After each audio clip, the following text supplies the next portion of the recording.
देश हित की शुरुआत आज हम पीएफआई के हिंसाकांड से करने वाले थे, लेकिन इस खबर को दिखाने से पहले एक बड़ी खबर उत्तराखंड से आ रही है जिसके बारे में आपको अपडेट देना जरूरी है। उत्तराखंड के ऋषिकेश में एक रिसोर्ट से अंकिता भंडारी नाम की लड़की के गायब होने की रिपोर्ट दर्ज हुई थी। इस मामले में पुलिस ने बड़ी कार्रवाई की है। पुलिस ने रिसोर्ट के मालिक पुलकित आर्य, मैनेजर अंकित समेत 3 लोगों को गिरफ्तार किया है। पुलिस के मुताबिक आरोपियों ने हत्या की बात कबूल ली है, लेकिन अब तक पुलिस को अंकिता का शव नहीं मिला है। जल्द ही पुलिस पूरी साजिश के ऊपर से पर्दा उठा सकती है। अंकिता 18 सितंबर से लापता है। इस मामले में पुलिस अंकिता की तलाश तो कर ही रही है, बाकी तमाम पहलुओं पर भी एक्शन जारी है। अंकिता की खोज खबर के लिए कई टीमें लगातार सर्च ऑपरेशन में जुटी हैं।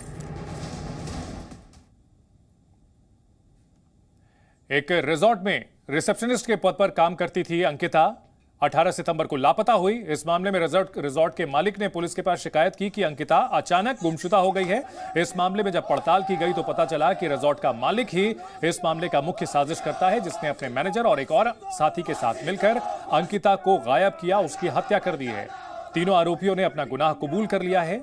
अब इस मामले में लोगों का गुस्सा फूटा है और लोग सड़कों पर उतर करके अंकिता के मामले में प्रशासन के खिलाफ नारेबाजी कर रहे हैं और दोषियों के खिलाफ कड़ी से कड़ी कार्रवाई की मांग कर रहे हैं। 19 साल की अंकिता, जो कि ऋषिकेश में एक रिसोर्ट में काम करती थी, कुछ ही दिनों पहले उसने यहां नौकरी ज्वाइन की थी।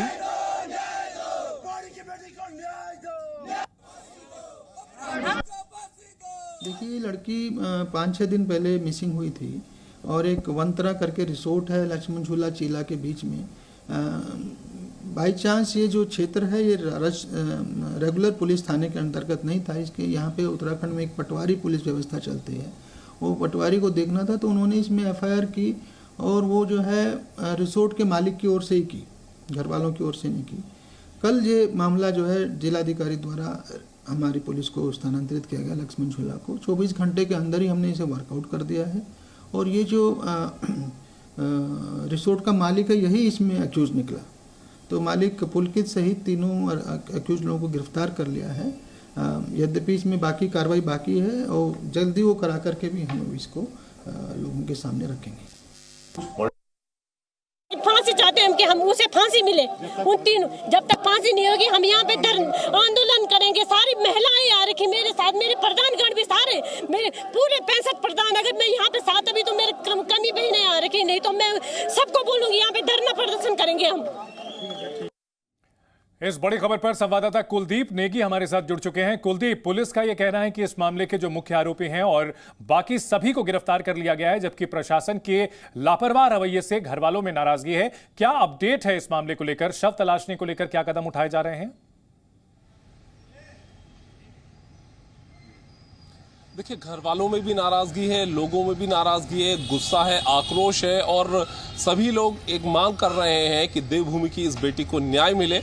हालांकि पुलिस की तरफ से ये कहा गया कि 3 लोग इसमें जो आरोपी हैं वो पकड़े गए हैं, लेकिन अभी तक भी जो शव है वो बरामद नहीं हुआ है और इसके लिए बाकायदा पुलिस की तरफ से जो टीमें हैं वो चीला रेंज में, जहां पर की नहर है, जहां पर पूरी ये घटना की बात बताई जा रही है कि वहां पर नदी में जो नहर है उसमें शव होने की बात हो रही है, तो उसमें सर्च ऑपरेशन अभी चल रहा है और ये कोशिश पुलिस की तरफ से की जा रही है कि जो खोजबीन शव की वो अभी जारी है। इसके बाद ही और जो जांच होगी वो जांच आगे बढ़ेगी और दिशा में भी आगे बढ़ेगी, लेकिन फिलहाल जानकारी देगी। बहुत शुक्रिया कुलदीप पूरी जानकारी के लिए।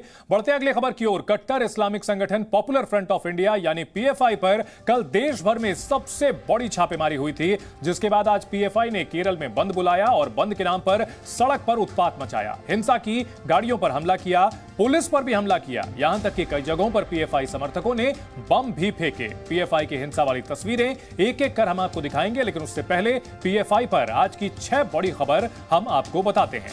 पहली बड़ी खबर यह है कि पीएफआई आईसिस जैसे आतंकी संगठन के लिए आतंकियों की भर्ती कर रहा है। यह बड़ा खुलासा एनआईए ने किया है। दूसरी बड़ी खबर, पीएफआई भारत में आतंकी हमले की फिराक में था। तीसरी बड़ी खबर, पीएफआई को होने वाली विदेशी फंडिंग से जुड़ी हुई है। पता चला है कि गल्फ देशों से पीएफआई को हर महीने 6 करोड़ 60 लाख रुपए से ज्यादा की फंडिंग हो रही है। कौन कर रहा है फंडिंग, ये हम आपको आगे बताएंगे। चौथी बड़ी खबर, केरल के कई शहरों में पीएफआई समर्थकों ने बंद के नाम पर हिंसा और तोड़फोड़ की। पांचवी बड़ी खबर, पीएफआई समर्थकों की ओर से बम फेंकने की भी खबर आई है। प्रदर्शनकारियों ने पुलिस पर भी हमला किया है। और छठी बड़ी खबर, केरल हाईकोर्ट ने पीएफआई के हिंसक प्रदर्शन पर खुद संज्ञान लेते हुए कहा कि उपद्रवियों पर राज्य सरकार को सख्त एक्शन लेने की जरूरत है।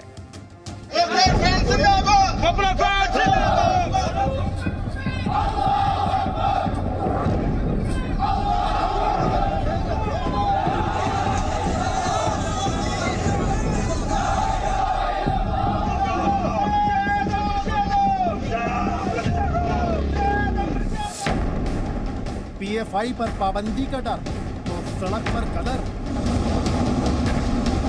एक ड्राइवर हेलमेट पहनकर बस चला रहा है। क्या आपने शहर में आज से पहले ऐसी तस्वीर कभी देखी है? जिस हेलमेट को बाइक सवार अपनी सुरक्षा के लिए पहनते हैं, उस हेलमेट को केरल की सड़कों पर बस ड्राइवर पहन रहे हैं, और वो सिर्फ इसलिए क्योंकि पीएफआई के समर्थकों की हिंसा से उन्हें डर लग रहा है। केरल के कई शहरों में कट्टर इस्लामिक संगठन पॉपुलर फ्रंट ऑफ इंडिया के समर्थकों ने बंद के नाम पर हिंसा और तोड़फोड़ की। बसों पर पत्थर बरसाए, लाल, पीली, सफेद, नीली जो बसें सड़क पर दिखी उन पर हमला किया। अब ऐसे में बेचारे बस ड्राइवर हेलमेट नहीं लगाते तो क्या करते? एक परिवार कार से तिरुवनंतपुरम एयरपोर्ट जा रहा था। रास्ते में पीएफआई के लोगों ने कार पर हमला कर दिया। प्रदर्शनकारियों को सड़क पर कार, ऑटो जो दिखा, पीएफआई समर्थकों ने उन वाहनों पर हमला कर दिया। ये सभी तस्वीरें हमला करने के बाद की हैं। लेकिन प्रदर्शनकारी गाड़ियों को निशाना कैसे बना रहे थे, ये आप इस वीडियो को देखकर समझ जाएंगे। पुलिस के सामने पीएफआई समर्थक प्रदर्शन कर रहे हैं। ऐसा लग रहा है जैसे पुलिस वालों को ये लोग खदेड़ने के मूड में हों। इसी दौरान एक स्कूटी आती है। स्कूटी पर दो लोग बैठे हुए हैं। अब प्रदर्शनकारी की हिम्मत देखिए।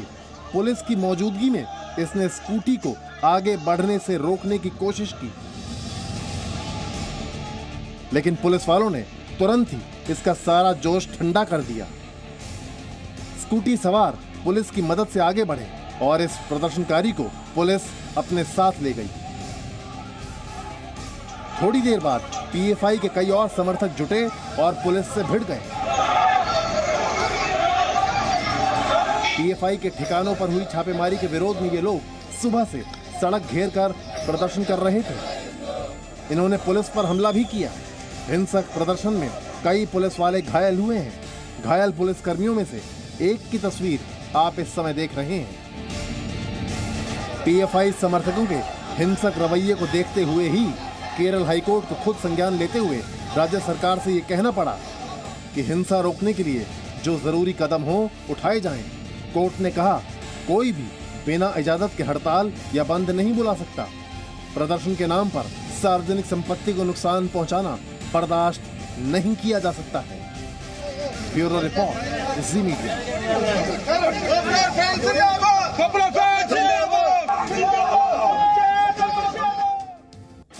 और अब पीएफआई से जुड़े उन दो बड़े खुलासों के बारे में हम आपको बताएंगे डिटेल में, जिसका जिक्र हमने इस सेगमेंट के शुरू में किया था। पीएफआई के बारे में पता चला है कि वो बगदादी की आतंकी संगठन आईसिस के लिए मुस्लिम युवाओं की भर्ती कर रहा है। और दूसरा खुलासा पीएफआई की विदेशी फंडिंग को लेकर है। देखिए ये रिपोर्ट।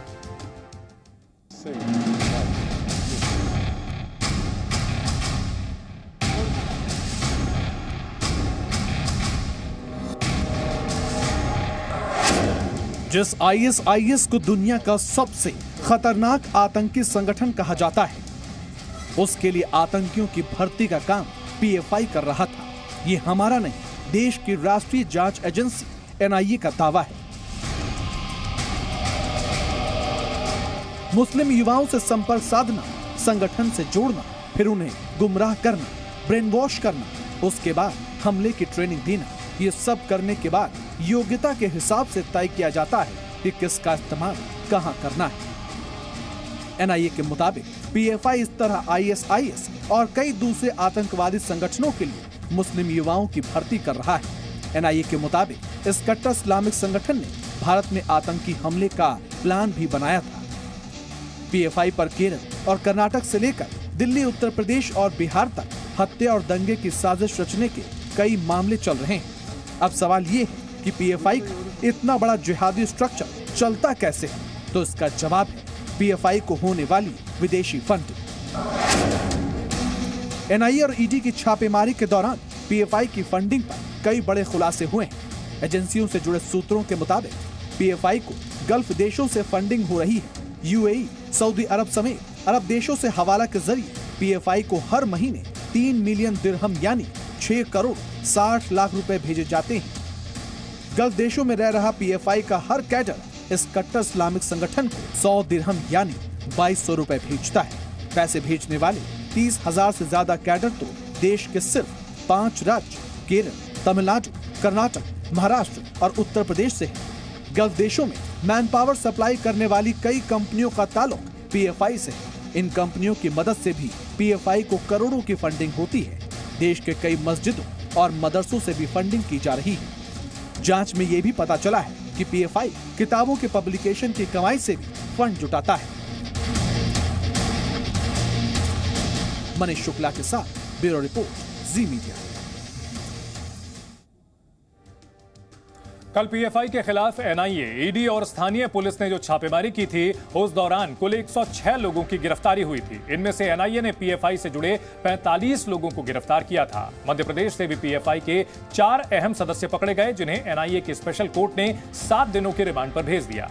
मध्य प्रदेश में पीएफआई पर प्रतिबंध लगाने की मांग तेज हो गई है। एमपी के गृह मंत्री नरोत्तम मिश्रा ने पीएफआई पर हो रही कार्रवाई को लेकर कहा कि देश विरोधियों पर एक्शन जरूरी है। वहीं कांग्रेस नेता गौरव वल्लभ ने सवाल किया कि बीते 8 साल में पीएफआई को बैन करने की कार्रवाई क्यों नहीं की गई। एटीएस और एनआईए के द्वारा ज्वाइंट ऑपरेशन कल इंदौर और उज्जैन में किया गया था। देश में कई जगह पीएफआई की गतिविधियों पर एनआईए के द्वारा कार्रवाई की गई है। उसमें मध्य प्रदेश के इंदौर और उज्जैन भी शामिल हैं। 4 लोगों को कल एटीएस ने गिरफ्तार किया है। एक अब्दुल करीम, अब्दुल साजिद, मोहम्मद जावेद और मोहम्मद जमील, ये उज्जैन के हैं, बाकी 3 इंदौर के हैं। वो भी कानूनी कार्रवाई या जो जांच एजेंसियां कार्य कर रही है और उनके पास अगर साक्ष्य है तो करना चाहिए। जो व्यक्ति, जो संस्था भारत विरोधी गतिविधियों में लिप्त है, उसके खिलाफ जो भी कानूनी कार्रवाई है उसको होनी चाहिए। पर सवाल एक ही है, उसका जवाब मोदी सरकार को देना चाहिए कि 8 साल से पीएफआई को बैन करने के लिए आपने पहल क्यों नहीं करी। जब आपके पास ये सारे सबूत थे, आप 8 साल से रोज ये बात कहते हो, अभी तक उसको बैन करने की आपने पहल क्यों नहीं करी? क्या ये आपकी डिवाइड एंड रूल राजनीति के खिलाफ है?